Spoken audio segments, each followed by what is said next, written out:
Guys আজকে এই বিষাক্ত সাপের হাত থেকে দুটো দাদা বেঁচে গেল, কিভাবে বাঁচলো ভিডিওটার সাথে থাকো আমি বলছি। সো হ্যালো এভরিওয়ান, আজকে সকালে গিয়েছিলাম মাঠের দিকে ঘুরতে, আর এই দাদা দুটো জাল দিয়েছিল মাছ ধরার জন্য। দেখতে পাচ্ছ জালের মধ্যে মাছও পড়েছে, প্লাস এই বিষাক্ত সাপটা পড়েছিল। এই সাপটা হচ্ছে কেউটে সাপ। এই দাদা দুটোই মাঠে জাল দিয়েছিল, আজকে সাপের হাত থেকে বেঁচে গেল। তো আমি তারপর বাড়িতে চলে এসে নিম কাঁচি দিয়ে দাঁত মাজতে শুরু করলাম। দাঁত মাজার পর একটু বসেছিলাম, দেখছি ভাইপো পড়তে যাচ্ছে, ওর মা ওকে পড়তে নিয়ে যাচ্ছে। তারপর আমি বাজারে যাচ্ছি কিছু সবজি বাজার কেনার জন্য।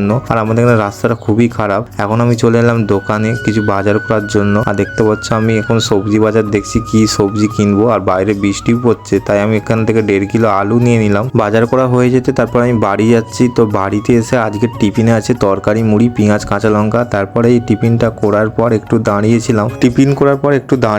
দেখছি বাবা আর ছেলে দাঁড়িয়ে চিংড়ি মাছ বাসা দেখছো। চিংড়ি মাছগুলো পাড়া থেকে আমার মা কিনেছিল, একদম টাটকা চিংড়ি মাছ। আর আমার ছেলে দেখতে পাচ্ছ চিংড়ি মাছ নিয়ে এখন খেলা দেখাচ্ছে। তারপরে বউ চিংড়ি মাছগুলোকে ভালো করে বেছে নিচ্ছিল। তারপরে আমি বালতি নিয়ে পুকুরের ধারে এলাম, 1 বালতি জল তুলে নিলাম। আর এই জল নিয়ে যাচ্ছি কারণ গাড়িটাকে ধুতে হবে। বর্ষার সময় গাড়িটা অনেকটাই কাদা হয়ে গেছে, তাই গাড়িটাকে ভালো করে ধুয়ে নিচ্ছিলাম। ধোয়ার পর একটু মাঠের দিকে ঘুরতে গিয়েছিলাম, হঠাৎ করে দেখছি বৃষ্টি চলে এসছে। তাই আজকের ব্লগটা আমি এখানেই শেষ করছি। আপনাদের ভিডিওটা কেমন লাগলো একটু মতামতটা জানাবে। যদি ভিডিওটা ভালো লাগে চ্যানেলটা সাবস্ক্রাইব করে দিও।